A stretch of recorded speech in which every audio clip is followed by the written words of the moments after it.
दोस्तों नमस्कार। स्वागत है आप सभी का कहानी संसार में। कहानी संसार में आज जैनेंद्र की प्रसिद्ध कहानी पत्नी। दोस्तों, जैनेंद्र कुमार स्त्री मनोभावों के मर्मज्ञ माने जाते हैं। आज उन्हीं की कहानी है पत्नी। कहानी इस प्रकार है। शहर के एक और तिरस्कृत मकान, दूसरा तल्ला, वहाँ चौके में एक स्त्री अंगीठी सामने लिए बैठी है। अंगीठी की आग राख हुई जा रही है। वह जाने क्या सोच रही है। उसकी अवस्था 20-22 के लगभग होगी। देह से कुछ दुबली है और संभ्रांत कुल की मालूम होती है। एकाएक अंगीठी में राख होती आग की ओर स्त्री का ध्यान गया। घुटनों पर हाथ देकर वह उठी। उठकर कुछ कोयले लाई। कोयले अंगीठी में डालकर फिर किनारे ऐसे बैठ गई मानो याद करना चाहती है कि अब क्या करूं। घर में और कोई नहीं है और समय 12 से ऊपर हो गया है। 2 प्राणी घर में रहते हैं, पति और पत्नी। पति सवेरे से गए हैं कि लौटे नहीं और पत्नी चौके में बैठी है। सुनंदा सोचती है, नहीं सोचती कहाँ है, असल भाव से वह तो वहाँ बैठी ही है। सोचने को है तो यही कि कोयले बुझ न जाएं। वे जाने कब आएंगे, 1 बज गया। कुछ हो, आदमी को अपनी देह की फिक्र करनी चाहिए। और सुनंदा बैठी है, वह कुछ कर नहीं रही है। जब वे आएंगे तब रोटी बना देगी। वे जाने कहाँ कहाँ देर लगा देते हैं। और कब तक बैठूं, मुझसे नहीं बैठा जाता। कोयले भी लहक आए हैं और उसने झल्लाकर तवा अंगीठी पर रख दिया। नहीं, अब वह रोटी बना ही देगी। उसने खींचकर जोर से आटे की थाली सामने खींच ली और रोटी बेलने लगी। थोड़ी देर बाद उसने जीने पर पैरों की आहट सुनी। उसके मुख पर कुछ तल्लीनता आई। क्षण भर वह आभा उसके चेहरे पर रहकर चली गई और वह फिर उसी भांति काम में लग गई। कालिंदी चरण पति आए। उनके पीछे पीछे 3 और उनके मित्र भी आए। ये आपस में बातें करते आ रहे थे और खूब गर्म थे। कालिंदी चरण अपने मित्रों के साथ सीधे अपने कमरे में चले गए। उनमें बहस छिड़ी थी। कमरे में पहुंचकर रुकी बहस फिर छिड़ गई। ये चारों व्यक्ति देशोद्धार के संबंध में कटिबद्ध हैं। चर्चा उसी सिलसिले में चल रही है। भारत माता को स्वतंत्र कराना होगा और नीति अनीति, हिंसा अहिंसा को देखने का यह समय नहीं है। मीठी बातों का परिणाम बहुत देखा। मीठी बातों से बाघ के मुंह में अपना सिर नहीं निकाला जा सकता। उस वक्त बाघ मारना ही एक इलाज है। आतंक, हाँ आतंक। हमें क्या आतंकवाद से डरना होगा? लोग हैं जो कहते हैं आतंकवादी मूर्ख हैं, वे बच्चे हैं। हाँ, वे बच्चे और मूर्ख। उन्हें बुजुर्गी और बुद्धिमानी नहीं चाहिए। हमें नहीं अभिलाषा अपने जीने की। हमें नहीं मोह अपने बाल बच्चों का। हमें नहीं गर्ज धन दौलत की। तब हम मरने के लिए आज़ाद क्यों नहीं हैं? जुल्म को मिटाने के लिए कुछ जुल्म होगा ही। उससे वे डरें जो डरते हैं। डर हम जवानों के लिए नहीं है। फिर वे चारों आदमी निश्चय करने लगे कि उन्हें खुद क्या करना चाहिए। इतने में कालिंदी चरण को ध्यान आया कि न उसने खाना खाया है न मित्रों को खाने के लिए पूछा है। उसने अपने मित्रों से माफ़ी मांगकर छुट्टी ली और सुनंदा की तरफ चला।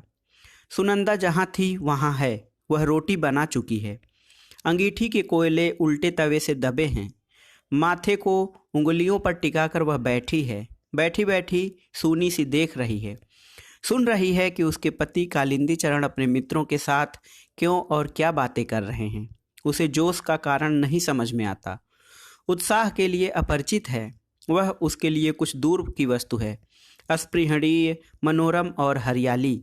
वह भारत माता की स्वतंत्रता को समझना चाहती है, पर उसको न भारत माता समझ में आती हैं न स्वतंत्रता समझ में आती है। उसे इन लोगों की जोरों से बातचीत का मतलब ही नहीं समझ में आता। फिर भी सच उत्साह की उसमें बड़ी भूख है। जीवन की हौस उसमें बुझती सी जा रही है, पर वह जीना चाहती है।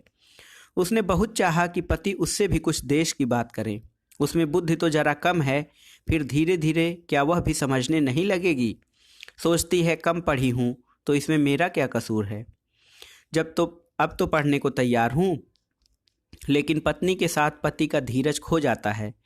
खैर, उसने सोचा उसका काम तो सेवा है, बस यह मानकर उसने कुछ समझने की चाह ही छोड़ रखी है। वह अनायास भाव से पति के साथ रहती है और कभी कभी उनकी राह के बीच में आने की नहीं सोचती।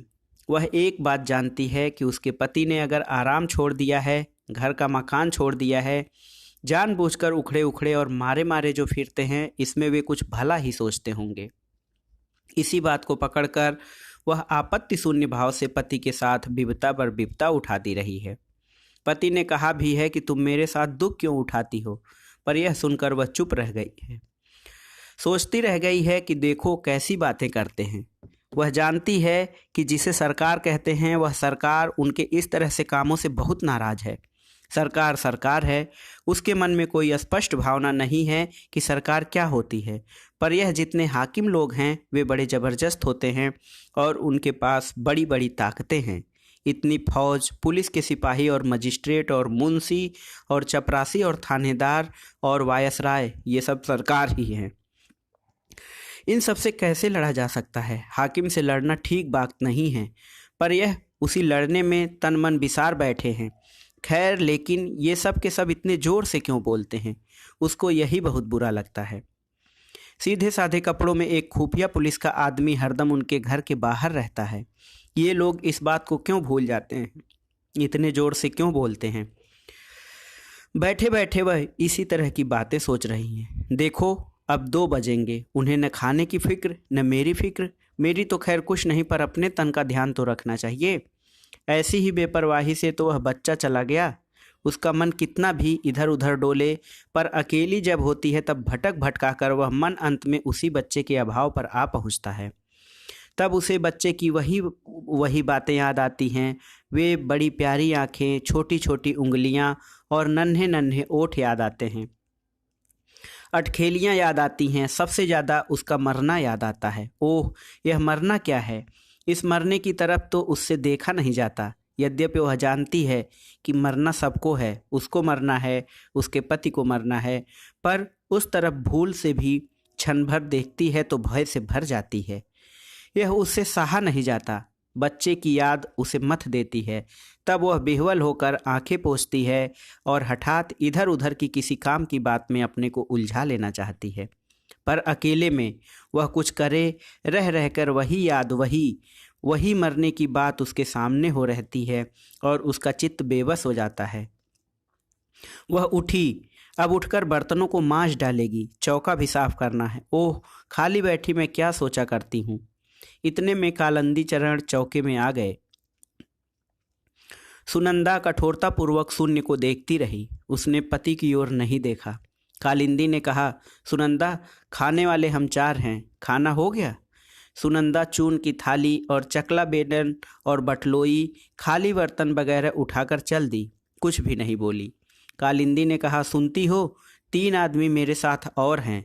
खाना बन सके तो कहो, नहीं तो इतने में ही काम चला लेंगे। सुनंदा कुछ भी नहीं बोली। उसके मन में बेहद गुस्सा उठने लगा। यह उससे क्षमा प्रार्थी से क्यों बात कर रहे हैं? हंसकर क्यों नहीं कह देते कि कुछ और खाना बना दो, जैसे मैं गैर हूँ? अच्छी बात है, तो मैं भी गुलाम नहीं हूँ कि इनके ही काम में लगी रहूँ। मैं कुछ नहीं जानती खाना वाना। और वह चुप रही। कालिंदी चरण ने जरा जोर से कहा, सुनंदा। सुनंदा के जी में ऐसा हुआ कि हाथ की बटलोई को खूब जोर से फेंक दे। किसी का गुस्सा सहने के लिए वह नहीं है। उसे तनिक भी सुध न रही कि अभी बैठे बैठे इन्हीं अपने पति के बारे में कैसी प्रीति की और भलाई की बातें सोच रही थी। इस वक्त भीतर ही भीतर गुस्से से घुटकर रह गई। क्यों? बोल भी नहीं सकती? सुनंदा नहीं बोली।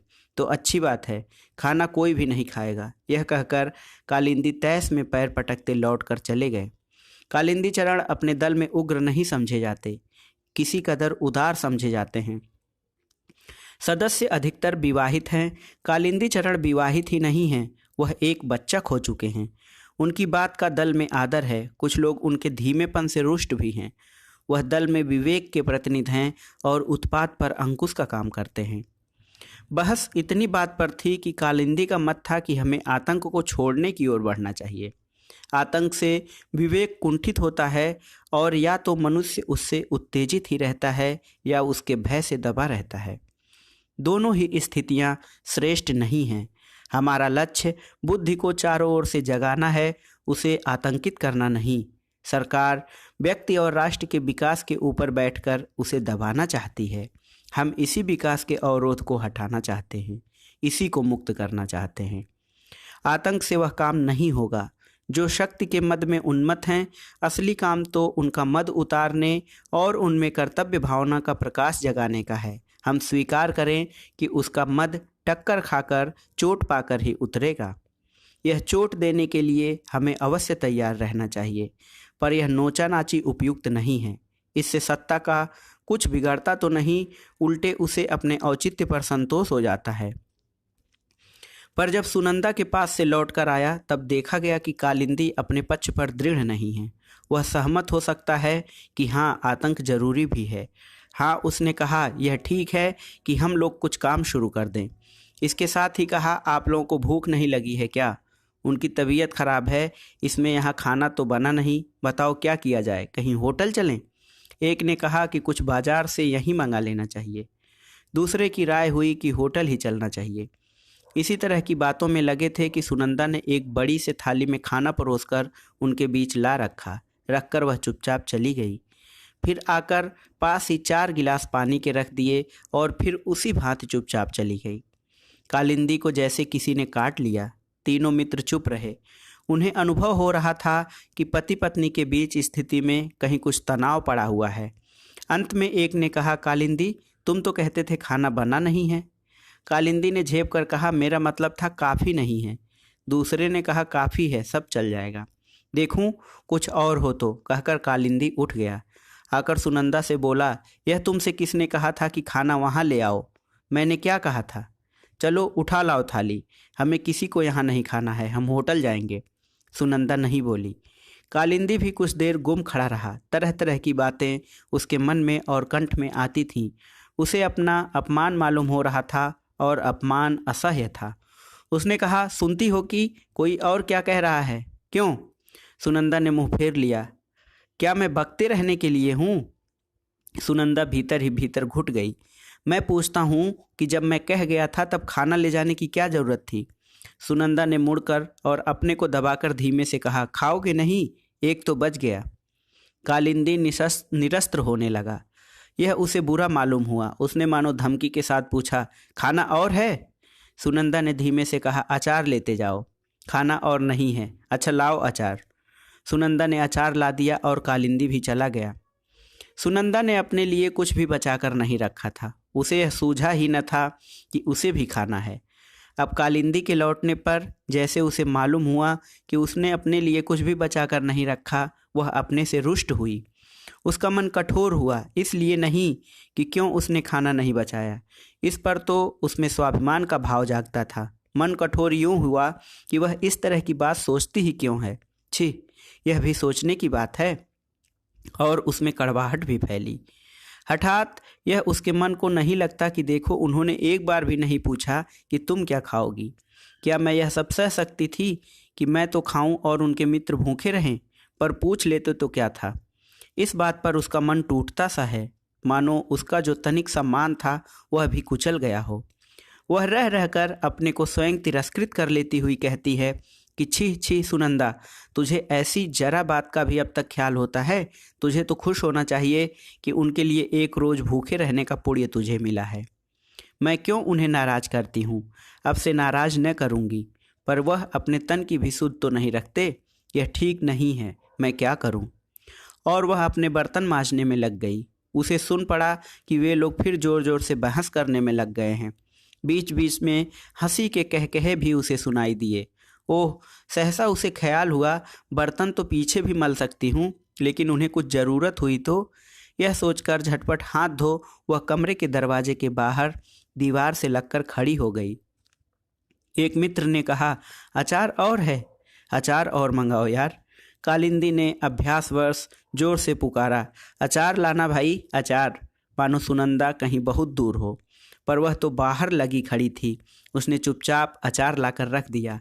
जाने लगी तो कालिंदी ने तनिक स्निग्ध वाणी से कहा, थोड़ा पानी भी लाना। और सुनंदा ने पानी ला दिया। देकर लौटी, फिर बाहर द्वार से लगकर ओट में खड़ी हो गई, जिससे कालिंदी कुछ मांगे तो जल्दी से ला दे। दोस्तों, ये थी जैनेंद्र की कहानी पत्नी। कहानी आपको कैसी लगी हमें कमेंट बॉक्स में ज़रूर बताइएगा। कहानी सुनने के लिए धन्यवाद। नमस्कार।